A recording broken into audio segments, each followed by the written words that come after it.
What's up, everybody? It's your boy, Jimmy, back at you with another episode of Combat and Cryptids. It's a weekend. Well, I guess it's Sunday, so back to work tomorrow. But, it is what it is, I guess. Hope everybody has had a wonderful, wonderful weekend and can start out their work week a lot better. What is this right here? Damn. Tag off that thing. All right, so I just wanted to let everybody know, thanks, and I appreciate everybody, all the new subscribers, everybody who's continually watching and supporting the channel. I do appreciate every single one of you guys. So on this week's episode, I think we just need to go back to the roots. I would say I would say probably the last 3 or 4 months, and I don't know if it's maybe because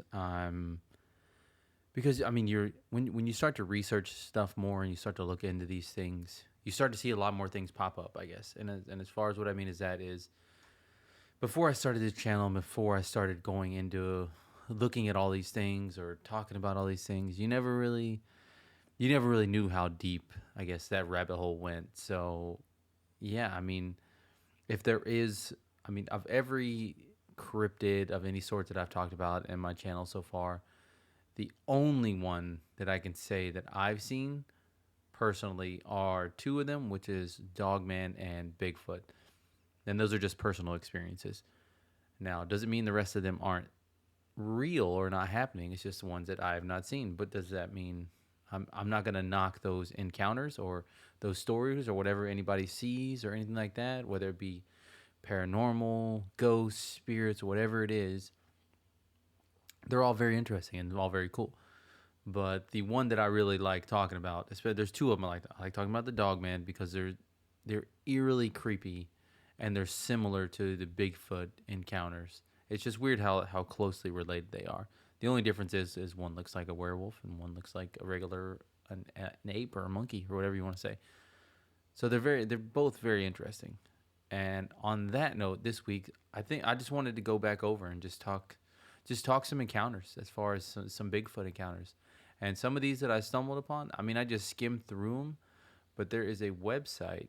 Let me see where it is. So this is a website called Bigfoot Encounters, and it's not the BFRO one. It's like a different one. It just doesn't seem like it says updated, I guess, but there are some pretty crazy stories. Like some of them are new and everything like that. And I don't know if the person running the site maybe is not, can't keep up with it as much, or maybe there's too. I don't know, but it's definitely the last time it was updated was 2012. So or at least that's what the website says. But there's a lot of creepy, odd, weird stories in here.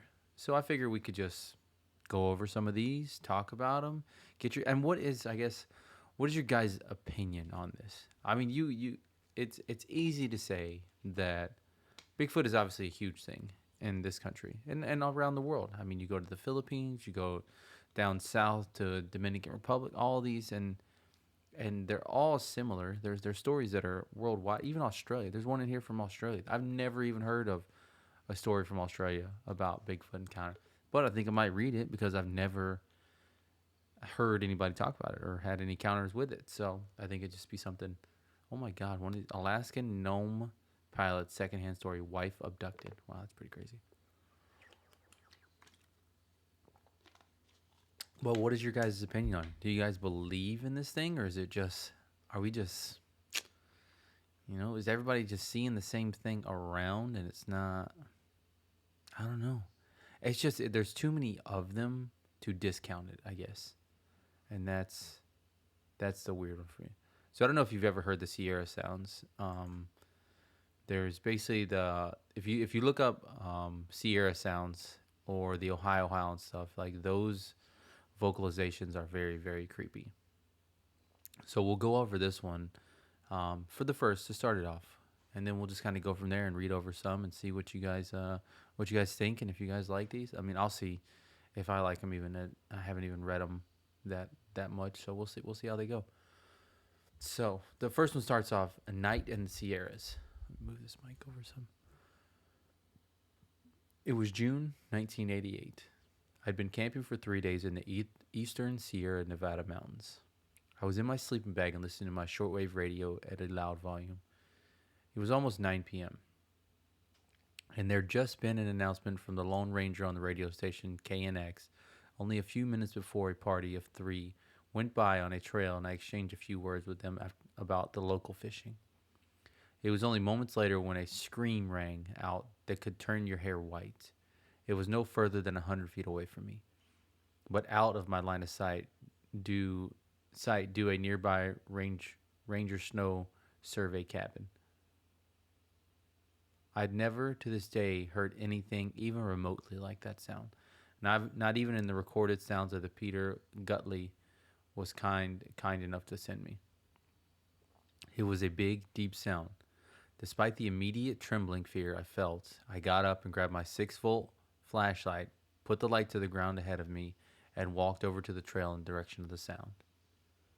The size of what I saw running off toward the river was almost makes me wish I'd never gone to look.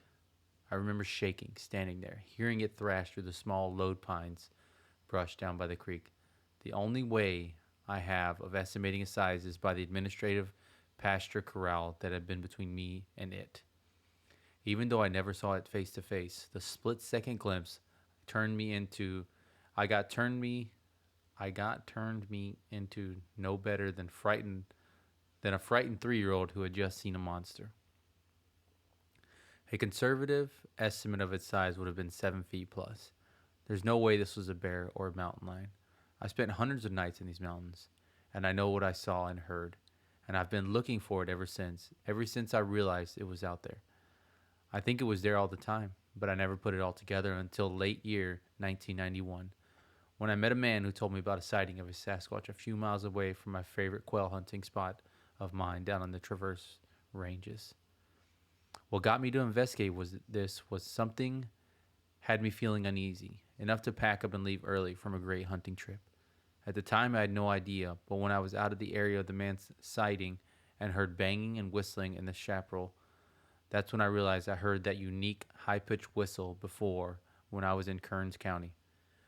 Since then, I've read all I could read on the subject, and this year I started to blow it a slide whistle into an attempt to attract the creature, so I could get a moving picture of it.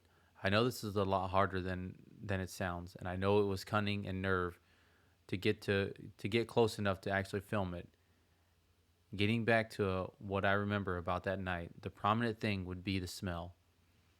Initially, I noticed nothing, but over the next few hours, I kept smelling what I thought were rotting oranges. At the time, it smelled very strong, like when you have a bag of fruit in your refrigerator and open it and find them green and moldy. I'm sure it was around for a few hours. I don't know how to describe it, but you could feel it. I kept hearing things, first on one side, then on the other, down below me in the creeks. I just sat there with my single mantle Coleman lantern on, listening. I kept trying to rationalize it, but the experience was shocking, very hard to deal with in my mind. I decided to build a fire, and then I felt safe. At about 1 a.m., I found myself drifting off to sleep. My lantern was almost out of fuel, so I filled it up and put it back in my ground cloth and slept until the first light. I remember thinking the birds were a good sign that it moved on. When I woke, the lantern was still burning, which helped me realize it wasn't just a bad dream. All I could think about was getting so far away from there as fast as possible. I spent about half an hour looking for tracks, but all I could find were some splashed areas near the creek and some small plants that had been pulled up and put down on a stump there that weren't there the day before. All I can say about a description is that it weighs a lot more than I do, and it appeared black. Although I never put my light directly on it, it was gone from view in under 10 seconds. In retrospect, I realized I should have stayed around the next day and looked for physical evidence, but the only thing I could think of was getting out of there. That evening, the people, they were on horseback by the way, who had gone by just prior in the scream the night before, came by going the other way, and I asked them if they heard of the thing and what they thought it was. These people worked cows in that area for years. After a short discussion about the sound I'd heard and speculation of whether I could have been a fisher, weasel-like animal with dark fur, the older man in the group suggested that it might have just been a Bigfoot. I let him bring up the subject. When I got back to town, I went to the Forest Service Station office, and man, with a backpack was fi- with a backpack was filing a report about how half of his food vanished from the tree in the middle of the night. He said his food was 7 feet off the ground or higher. He was about 6 feet tall. He tied 2 bags of food to the one side of his bear rope, with the parachute cord and counterbalance on the other side with a piece of wood of the equal weight. He put a 30 gallon trash bag over the food about 1 a.m. that night, the night after my adventure, because it started raining. When he got up, the plastic bag had been stretched apart and one bag of food was gone. Nothing was ripped, chewed, shredded, or torn, and the other half was still in the tree. I've yet to meet a bear that exhibited such traits. I mentioned the word Sasquatch, and all four Forest Service members in the room went silent and looked around at each other. One man said it must have been a marmot, like a rat. Since this time, I've talked to the man who's lived in there for almost 60 years. He told me he and his 80-year-old mother had seen a 9 foot tall red Bigfoot in the area 2 years earlier. He described the tracks perfectly. He said he's never talked about it with anybody because no one would believe him. In the same area, in 1986, two scientists doing wildlife studies reported hearing loud screams they couldn't identify. With great permission, but the author requested to stay anonymous. Jesus Christ. Talk about get you set up for that one, eh? That was a good one.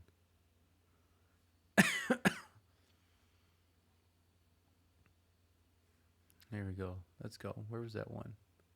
Wife abducted. Oh, this is a short one. Let's see which other one we can find.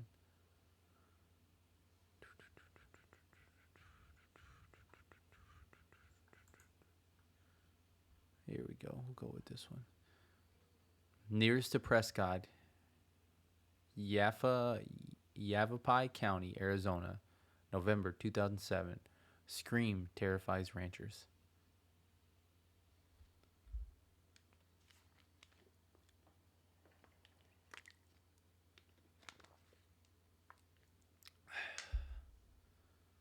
Hello, I'm writing to your website because of some strange goings on about the place I own out here in Prescott, in Arizona.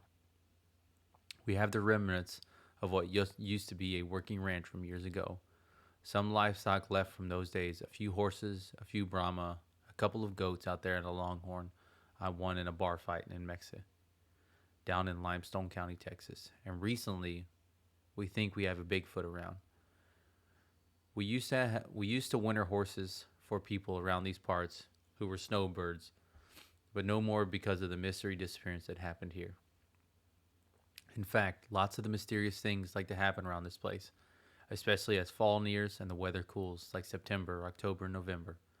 Nothing happens in the summer out here. One notable incident was the disappearance of one of my best dogs, part pit bull shepherd mix. He wasn't afeared or anything. He wasn't scared of anything and was a great watchdog for the lower pasture. He guarded the grazing stock and two sheep we used to have and goats from local mountain lions and bobcats. Now you may say the dog wandered off, but he was 10 years old and never left sight of the main house. He was a devoted dog. Some have said a bear came into the forest at night and took him, but my middle son found him exactly 14 feet up in the crotch of a pinyon pine tree with his neck snapped. No teeth marks found, no bear claws marks, no mountain lion tears, just a broken neck and tossed up in that tree.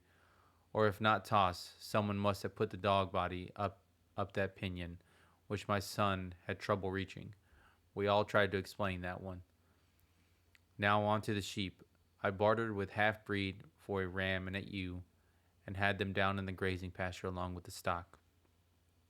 Horses, goats, and such. We only had them a short while and they disappeared. For a while we thought they were previously owners snuck back here, loading up the two and carried them off. But my wife ran into the fellow in the hardware store in town and talked to him about the disappearance. He came home that day with my wife, and together we went out looking for a sign. We found nothing that day. I don't believe he had anything to do with the sheep's disappearance. He told me a far out story that got me thinking, though, which is why I looked up Bigfoot on the internet. Anyways, he told me of a place up in the Sierra Prieta, Ponderosa Forest, where this Yavapai Indian woman ran her flock of sheep into the company of a young cousin, a blue Merle Collie, and a border collie that kept her flock together at night, feeding off attacks by mountain lions and bobcats, sometimes wolverines. This one season, the woman and her cousin were bringing the flock down off the mountain grazing. It was late October, and snows were expected. She said she was not feeling well and laid down in the grassy meadow to rest, but woke up when she heard the sheep bleating, her cousin yelling, and the dogs loudly onto something. The woman sheep herder said she got to her feet in time to see her dogs, two dogs biting at the heels of a big hairy man. So Yoko, as he ambled off and escaping with the big U under his arm, the hairy man tried to fend off the biting dogs, kicked the one coolie dog all to hell. That might have been, that might be what befell my dog. She called off the dogs and watched the hairy man disappear into the pine trees with its prize. He explained the hairy man to her was what we call Bigfoot or Sasquatch. She only told this story once to an elder, and she won't speak of it anymore. But he mentions they come down from the north in winter. Hearing the sheepherder's story, putting two and two together, my sons, the half-breed, and I pretty much decided that we have a rogue Bigfoot living somewhere near the property. I don't mind that so much, and we don't mind sharing some of the fruit off our trees with him, but stealing a man's stock is another thing. I don't expect that. I expect to put up with that. After reading up on your website, my boys and I, along with the other dogs, packed a rifle in the scabbard and rode out recently on a morning during Thanksgiving weekend and covered the whole western stretch of the property line, looking for a sign. You would laugh. We looked like a posse in B Western. We worked the edge of the tree line for about 2 hours looking for a trail. We found one that led into a deep forest, a section none of us had ridden before.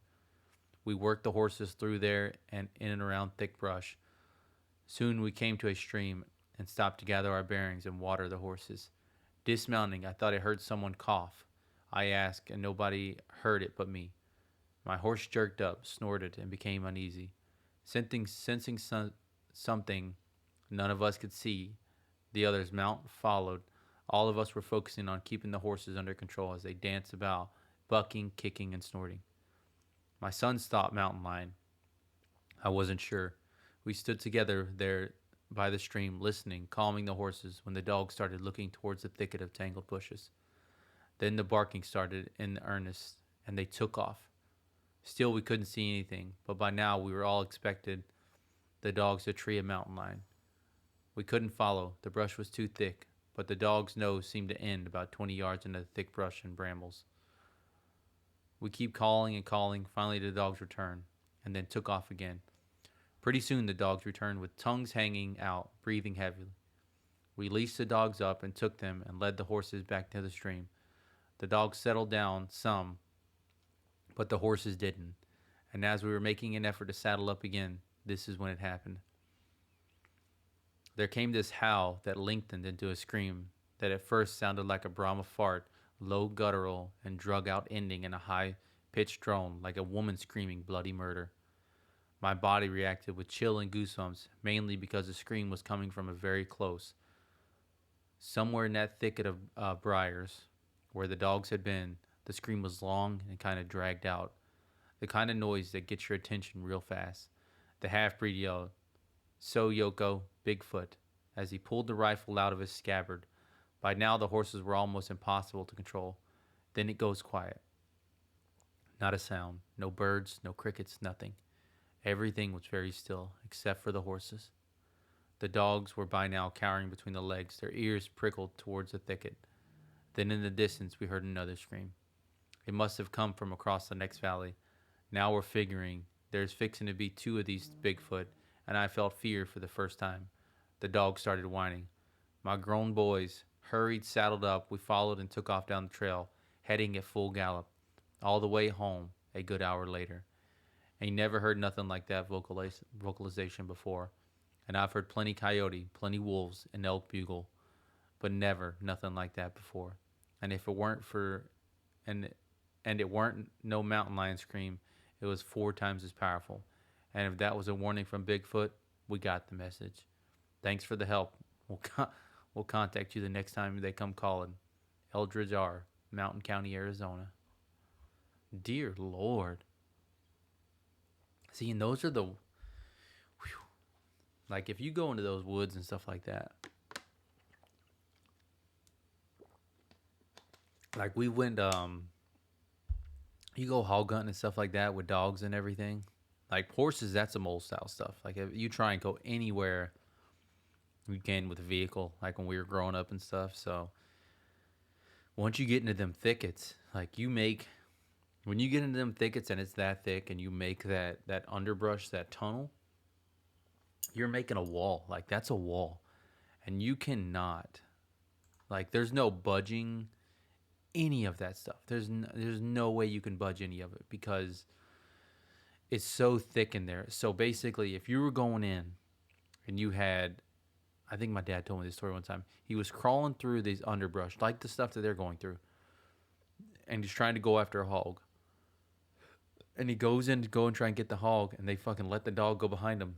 The dog only knows one path, and that's the path you're making, that the hog made and you made, and now the dog is following behind. And them dogs go in there, and it's thick. You know what I mean? It's a small tunnel. It's big enough for you to like crawl in. And there's fucking briar bushes, there's palm trees, everything, and it's just fucking nasty.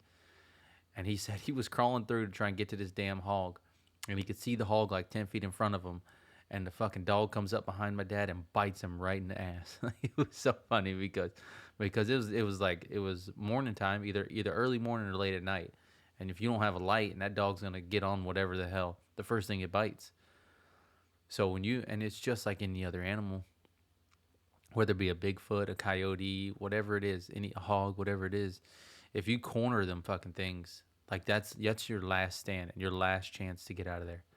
So of course they're gonna make it known. Everything in the woods is gonna make it known that you're there and that like I'm not gonna go. I've seen fucking hogs do this shit all the time, and they pin dogs to the fucking ground and break them.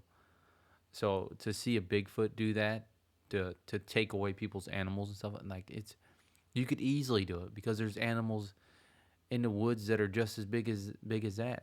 Like I've seen fucking 300-pound hogs pick up hog traps. So it's just what, I guess the point in time you come to is what can you, like when you get to it, can you deal with it, or do you have an alternate route to get out of that kind of a place? Because if you put yourself in that position to like, hey, you back this thing up as far as it can go, you're in its house, and you got dogs, you got horses, you got guns, and there's multiple people, and there's not, like, your hope would be is that there's one of these things. But if there's multiple of these things out there, they move so fucking fast. You have no idea how fast these things move.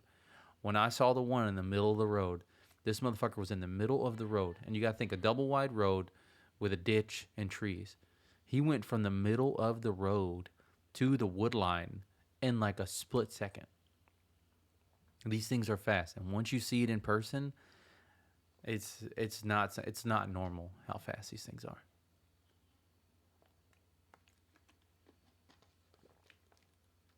So, yeah. Anyways, back to the next one. Bigfoot sighting in 1998. This is Menifee, Morgan County, Kentucky, the Daniel Boone National Forest. Having lived in this area for more than 4 years, I'd become accustomed to and familiar with driving my Honda Foreman in and around the Daniel Boone National Forest. I was 22 years of age and was dating a local girl who had lived in the country her entire life. We will call her Pam. We left my house one October night, traveled to the end of my ridge road, which is gravel, then continued on the dirt logging road, no longer in use at the time, which is privately owned.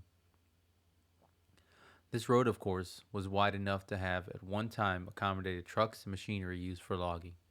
The old road goes on for maybe a mile to a mile and a half eastward before splitting into 3 separate roads, each having several arteries branching from them.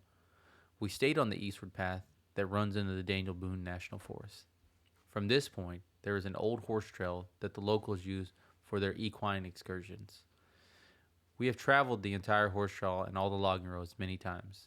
I felt intimately familiar with every nook and cranny these paths offered. Pam and I motored down the horse trail at a leisurely pace due to the narrowness of the trails amongst the thick forest trees. This, coupled with many twists and turns of the horse trail, one could rarely exceed 8 to 10 miles an hour. I know this because the ATV has a digital um, miles per hour readout with the backlit for night travel. After 200 to 300 yards, we came upon a small pond that sits on the south side of the trail. This was our favorite spot of mine. Many times I would travel to this spot at night and turn off my lights and engine. I just sit and gaze at the stars, take in all the smells and sounds of the forest offers. I saw my first shooting star while gazing up into the fall sky the year before in this very spot. The small circular pond sits in a very tiny clearing in the forest just off the horse trails, with the tree line only about 20 feet from the water's edge, all the way around. I pulled around to the side of the pond opposite the trail under a clear and half moonlit sky. I turned off the engine and lights. I was oblivious that we had just parked near an entity that did not want us there. Fortunately, before we could even lift our butts off the seat to get off the ATV, there was a tremendous roar that came from the tree line directly behind us, probably no more than 40, 50 yards away. I was instantly terrified, as this was a sound I'd never heard. It was loud and near. Pam screamed as I started up the ATV and headed back down the trail toward home. Luckily, the trail back out there lay right in front of us, holding onto me from behind. Pam remained silent as we made our escape. As quickly as I could without hitting any trees, we made our way back to the logging road a few hundred yards away. I never remembered turning my body to look back, but I looked from side to side many times. This model ATV has 3 headlights. 2 are fixed in one position on the four-wheeler's front, and there is an attached one to the handlebars, and thus turned from side to side several dozen times as we made our way out the back to the logging road. From the pond to the logging road, I saw nothing unusual on either side of the tree line, neither directly nor in my peripherals.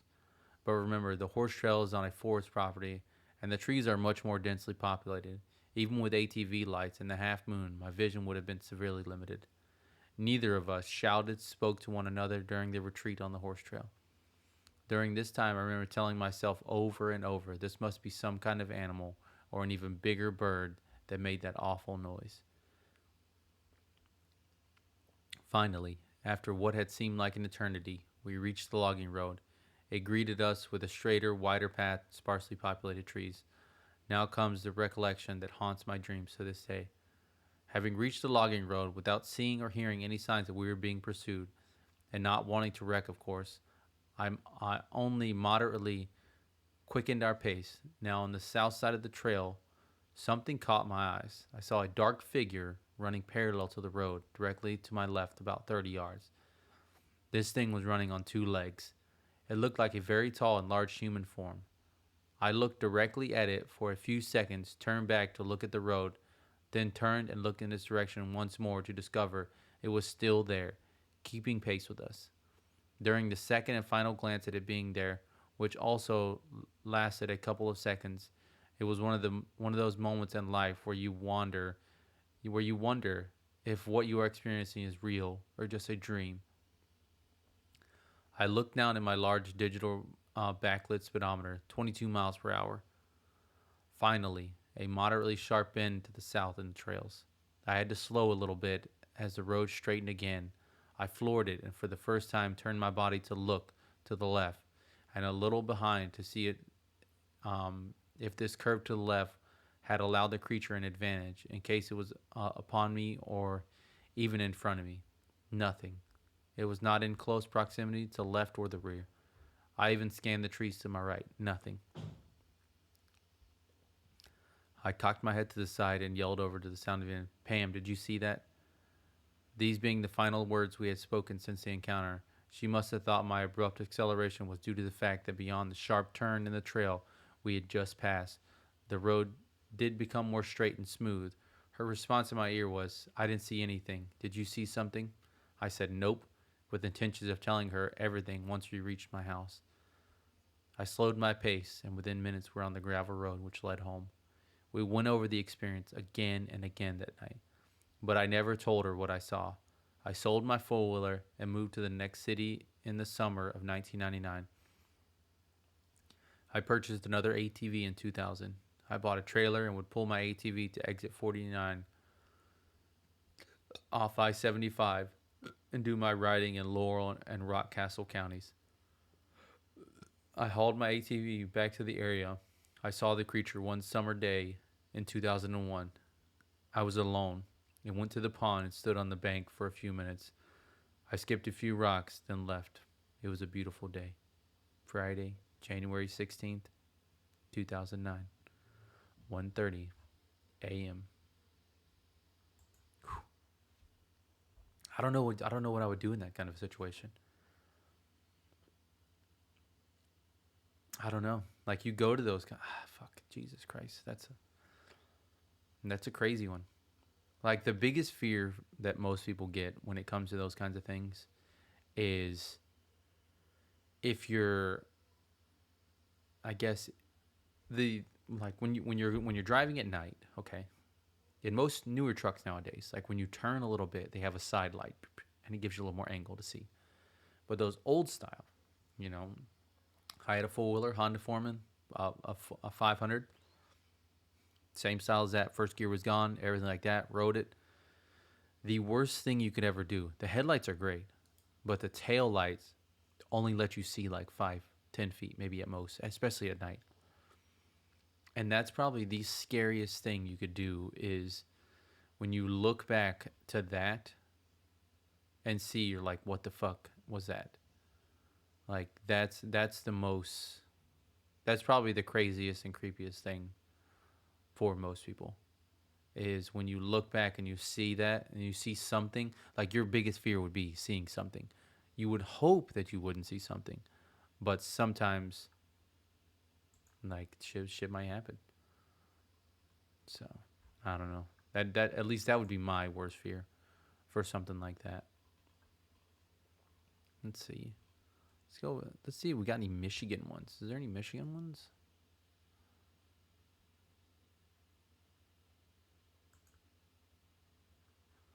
No, nothing crazy at least. All right, where is the do do do do do? Let's see. Let's go. Dun, dun, dun, dun. Oh, fucking Russia. There we go. Yes, let's get some Russian shit going on. Or maybe this is Alaska. Yeah, you know, Kamchatka, Russia. The Alaskan Bridge, the big battle. This one seems.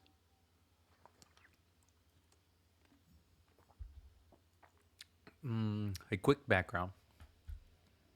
Frank comes to see our band play all the time, and we're good friends.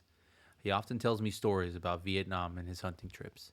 I trust him completely. There ain't no telling what else he knows, but won't talk about for various reasons. What follows is a text of his letter. Here it goes. This fall, my ex-partner went back to Kamcha. I didn't go this time. I was tied up, not by a woman, unfortunately.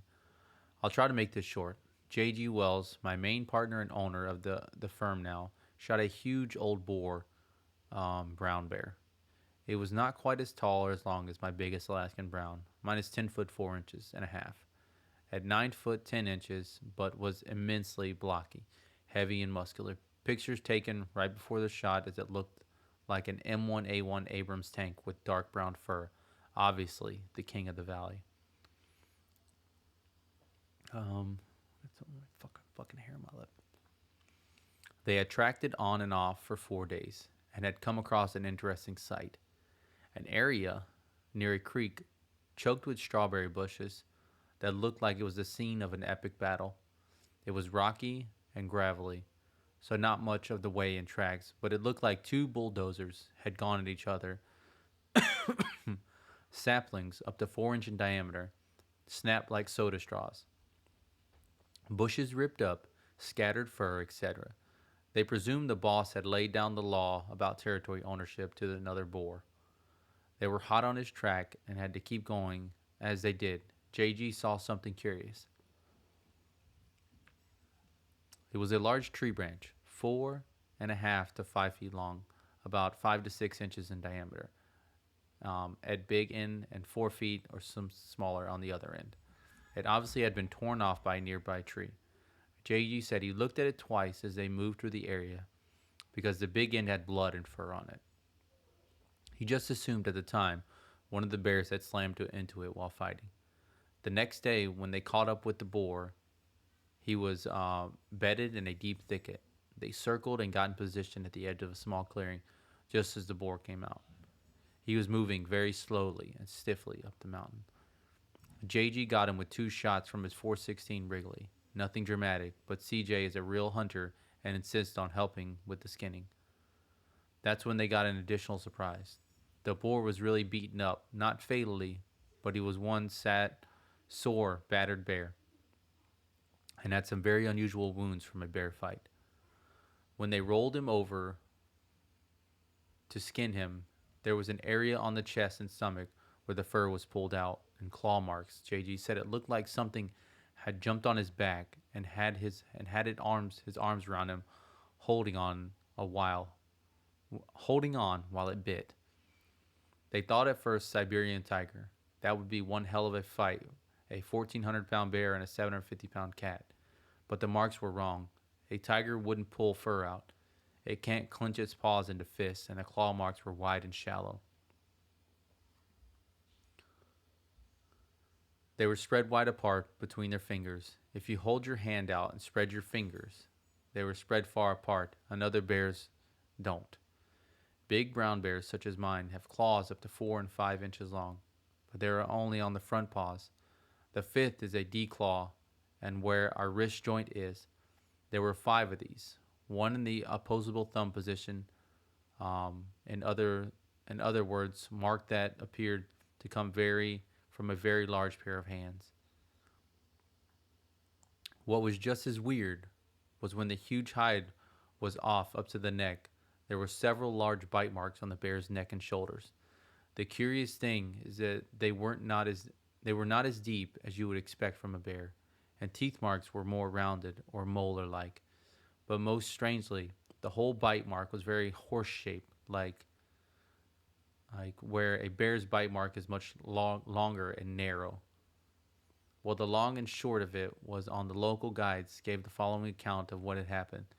The other guides agreed and looked at the sign fairly closely at the site before moving on. The boss bear had come up to the creek, and in the wind surprised a female.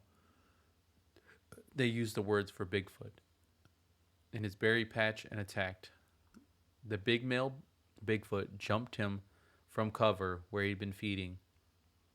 The guides say the big males are 9 feet tall and 700 to 800 pounds and immensely strong. Well, duh, this is my surprise look. Anyway, the fight was on. The horrific but brief. The female did not join in but fled with her youngsters. As soon as the female was safely out of danger, the male followed. He had inflicted some pretty severe bites to the bear, but the massively strong boar had got him off his back. The boar, they say, had inflicted a severe bite to probably the male's thigh and several nasty off-balance paw swats. If his feet was under him to provide power and leverage, the male Bigfoot would have been crushed. The local guide says such encounters are rare, but do not happen when they surprise each other. True. Who knows, but my buddy of 40 years had hunted all over the world and had taken several other bears. He had skinned hundreds of animals, and JG said that those wound marks sure did not look like they came from a bear. The other weird thing was that JG said the boar really stunk, especially on his back. Now, a bear in the wild, damp, soggy, and muddy, does not smell like lilacs in the spring or a freshly showered and powdered woman. Having carried quite a few bears out, I can best describe them as musty, old throw rugs that have been laying on earthen basement damp floor all winter. JG agreed, but said this was different. He said the bear's back smelled foul, like whatever was clinging there smelled bad, and possible even urinated on the bear while fighting. He likened it to cross between the week of an old napalmed water buffalo I hid behind in Nam for 3 days, and the wolverine stink we smelled in Alaska. Anyways, that's the story. No proof of any kind, but lots of interesting oddities. JG asked about the tracking the family, but the guide said there wasn't enough money in the world to get them to do something as foolish as to track a mad, wounded, protective Bigfoot. Besides, they said late in the fall they always went back from the coast to several super nasty hellhole little canyons that have natural hot springs and winter there. An interesting footnote: JG called today and told me the following item. He had called over to there to check the status of some large salmon they had caught and left there to be mounted. Outfitters told him that after they left, the season was over, and one guy rode one of the oldest Kawasaki snowmobiles back to the area to bring out some personal camp items left. He parked the snowmobile on the ridge above the fight scene. After picking up the things he came for, he decided to go to the little river and catch a few salmon.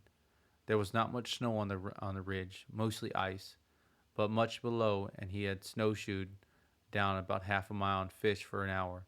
Caught four salmon and climbed back out to discover his snow machine was gone. It had been picked up and shoved down the other side of the ridge, and it weighed almost 500 pounds.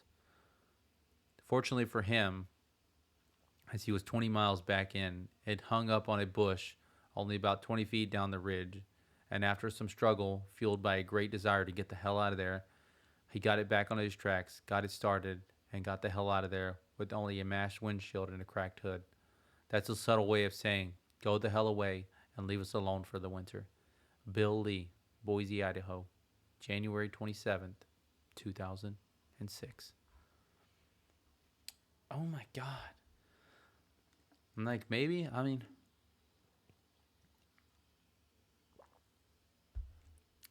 if you're that size, I guess, for a male Bigfoot to take on a bear, like, I guess if you're adequately at that size or that much of a gait, if you're that tall and weigh that much, it'd be very easy to take on a bear. Like, yeah, if the bear gets a hold of you or fucks up something bad, then yeah, you're pretty much fucked. But if you can, I guess it's your family though. You know what I mean? If a Bigfoot's there with his wife and kid or whatever, woman and kid, like, he's gonna fight the shit out of that thing. Like the same thing you would do if it was your own wife and kid. Like, you would do the same exact thing. So, I don't know. That thing's fucking sounds huge as fuck though. That sounds big. I don't know if I'd want to be a part of that. That'd be crazy to see that though. That would be crazy as shit to see. But is it true? We do not know. Let's see. I think there was one. I thought I saw one in here for the Philippines. That'd probably be a crazy one too. The island of Luzon. I can't read that. That's not in English. I cannot read that one.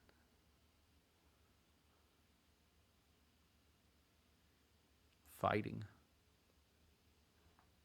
No, fighting doesn't sound as interesting as you would think. All right, here we'll end with this one. All right, the David Mills stories. Kitsap County, Washington, August 11, 2001. Forest manager sees a Sasquatch. After a forestry manager reported seeing a creature in June, Suquamish police told him there had been several reports lately as a forestry manager with the Suquamish tribe, David Mills, knows his way around the woods, and he was positive that he saw there on one day in June was a Sasquatch. He was checking out some young trees northeast of Indianola and kept hearing a noise in the woods. But when he turned, he wouldn't see anything. Then the hair on the back of his neck stood up. I watched this hairy thing on two legs, he said. The thing used its left arm to lift up a branch and then walked about 50 feet. He turned in my direction and saw I was watching him, and he ducked behind the tree. Mills snuck into the tree line and moved closer to the creature. It started screeching and pounding on the back of the tree with what sounded like a rock, he said. He kept trying to get closer, but the Sasquatch would make a ruckus every time he took a few steps. Then he heard the woofing and jaw smacking he recognized as a bear to his left As a bear to his left, as he moved, he realized he didn't come within 20 feet of a bear, 20 feet of a bear cub. The mother bear came out the brush, but she ignored Mills, an odd move for a bear with a stranger between her and her cub. Her anger wasn't directed at me.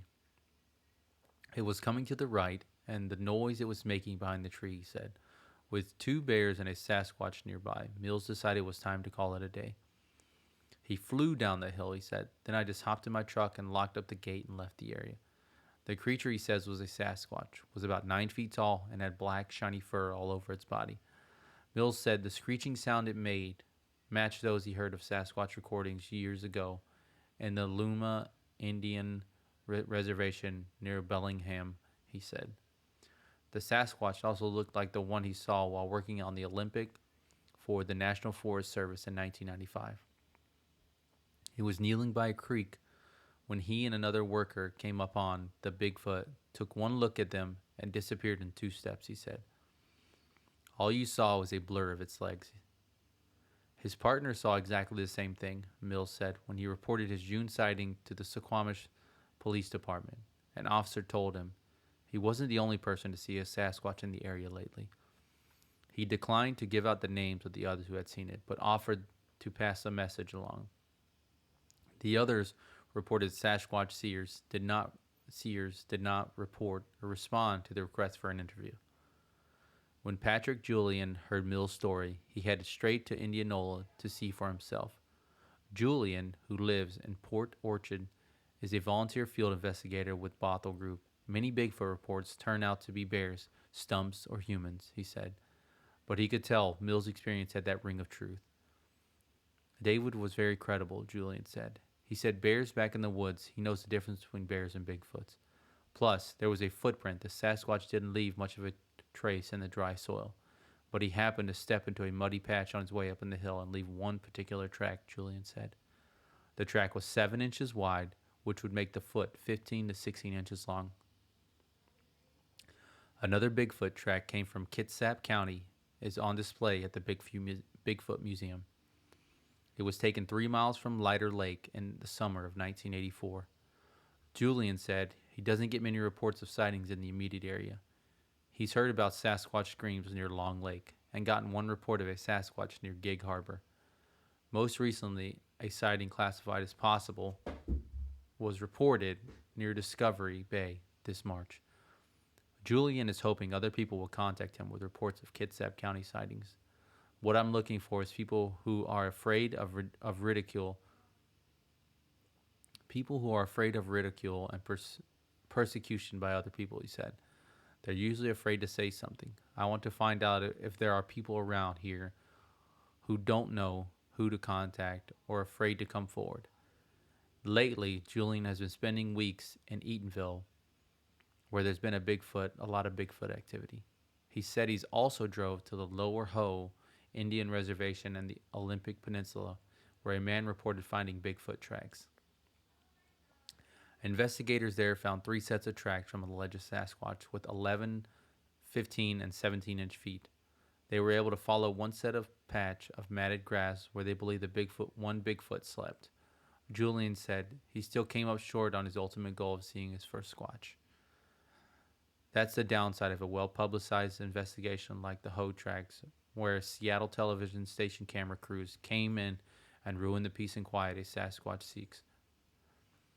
That's usually what happens when all of a sudden a bunch of people walk in. He said for that reason, he's respecting the Squamish tribe's wishes and leave the Indianola site alone. Otherwise, he'd be camping there searching for hair and droppings and hoping to attract a Sasquatch to his campfire. But the last thing he wants is to bag a Squatch trophy. We are on a peaceful pursuit, he said. We are not out to harm anything. Rolf Jefferson, the deer and elk manager with the State Department of Fish and Wildlife, said the department occasionally gets reports of Bigfoot, although it's never had one from Kitsap. The most recent one came 2 years ago. A man brought in some alleged Bigfoot dung he found near Mount Rainier, Johnson said. He passed it along to a veterinarian who analyzed the sample and found it inconclusive. When people report a Sasquatch to the department, they usually want to see it protected, he said. I just tell them the Department of Fish and Wildlife have no jurisdiction Johnson said it's not classified as wildlife in this state. Jesus Christ. Phew. So, yeah. I mean, this is just kind of. I mean, I didn't really want to go too crazy in depth on anything. It's just back to the roots. It's just these are. This is where my interest for all of this came from. This is where the passion, the drive to want to do this channel and do all this stuff. It all came from the stories like this and people who. It's very sad to know that people who had these encounters 40, 50 years ago when it was not as acceptable in society, like they didn't get to tell their stories. So any story of anybody's that I can tell, like it just makes it better because at least they got it off their chest. At least they feel they have said something up to this point. Like it's really nice to hear all of these stories from all different places, all different locations.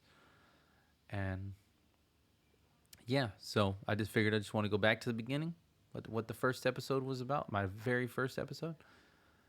And I hope you guys enjoyed that. There's some scary, creepy little stories with some Bigfoot encounters. There's thousands on here, thousands.